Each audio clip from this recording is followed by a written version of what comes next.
And we didn't play among ourselves intramural. We played high schools from the hard part of town.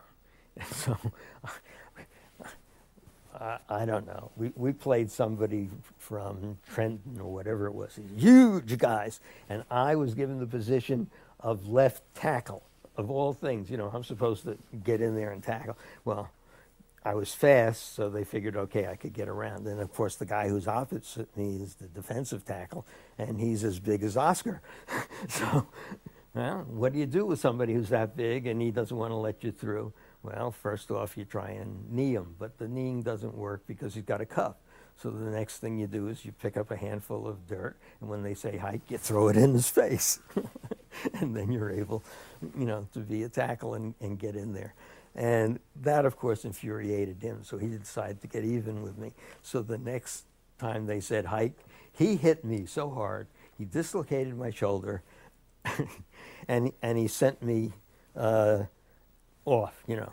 And the coach said, you can't play anymore, your shoulder's dislocated. And I said, like hell, I can't play. I took my belt off, I put the belt around my arm, I cinched it up, tightened it, and I went back out on the field. Like hell, I can't play. And I went back up against this big guy, you know, and he's going like, oh, this man's crazy.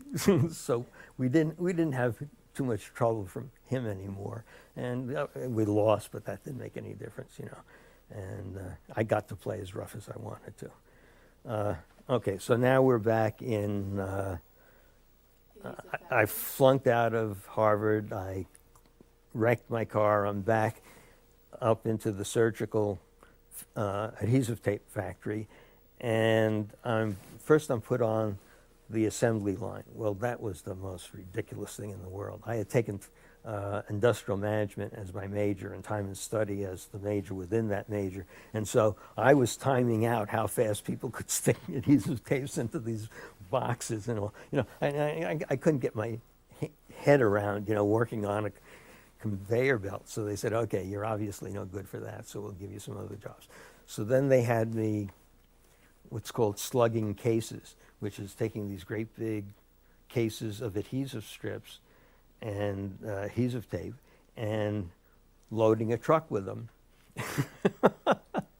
and then driving the truck to wherever it had to go.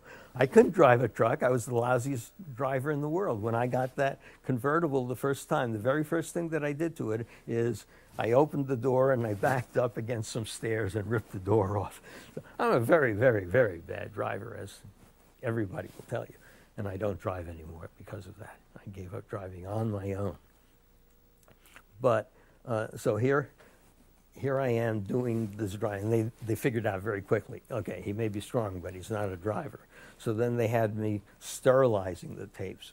And then a big autoclave, huge one that you had to run a huge dolly thing in there. I mean, the thing was bigger, twice as big as this couch, heavy steel. And you had to load the boxes on there, push the thing into the autoclave, turn the temperature up, and then let them cook, let them sterilize, and then pull it back out again.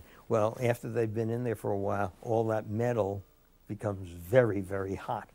But I did it. I pushed it in, I pulled it out. I did all the stuff that was necessary, heavy-duty work, and I got this big rash on my stomach. And I went to the doctor, and he said, you have heat rash. And do you go to the beach? Do you lay on this? I said, no, I work in a factory. He says, oh, well, what do you do? I told him. He says, okay, that's giving you the heat rash. You can't do that anymore. So I went back to the factory, and they said, okay, he can't do the things that we want him to do. We're going to give him the dirtiest job there is, and that's to make adhesive out of rubber, old tires, synthetic rubber, a whole bunch of different things to break down the rubber so it'd be adhesive, lime, I don't know what the hell they were. And then the person who was running this mill, there was two people ran it, you put a kind of shovel scoop up against the wheel, the big wheel that's running around, and scoop off the adhesive and put it back through again until it reaches the consistency that you want it to.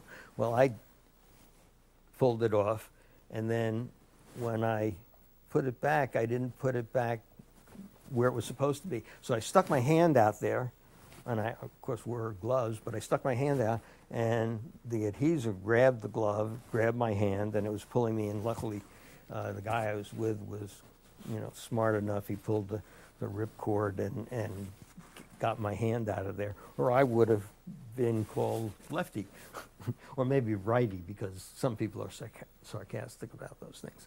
But anyhow, that was one of the high points of working in the factory. Eventually, I got out of the factory, and I ended up doing marketing research for Andrew Kohut. If you've ever seen him on TV, he's the president of Pew Research, and at the time he was just the son of Mr. Kohut, who ran a research company, and so marketing research. So I did that for a while. I got a raise on Monday. On Friday, I was laid off because the accountants had come in between Monday and Friday. They said, you have too many people on the payroll. Out you go. And I had no seniority at all. So I went out, and I lay on the beach for the next, month, 2 months. And then I did some other menial work, really menial work. And eventually, that period ended, and then I actually went to work in the marketing research field and got laid off, and then went back into it. I was recruited by one of my professors because I went to CCNY when it was CCNY, not CUNY, and got recruited directly into a Big Ten accounting firm, advertising firm on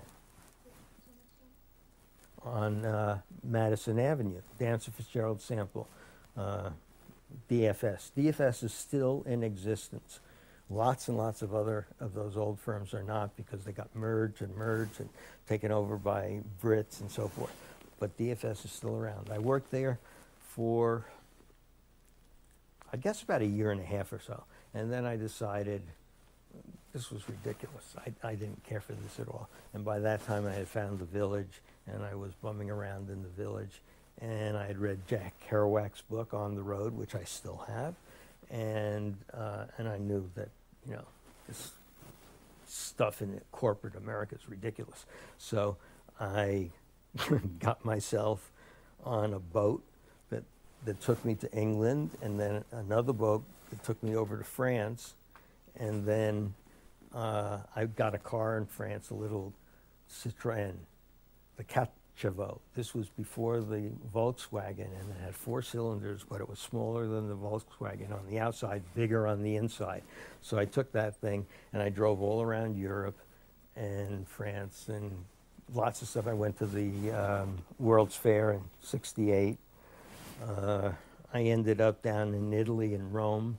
Luckily, at the time that the Pope had been chosen, and so the smoke went up, and then Pope John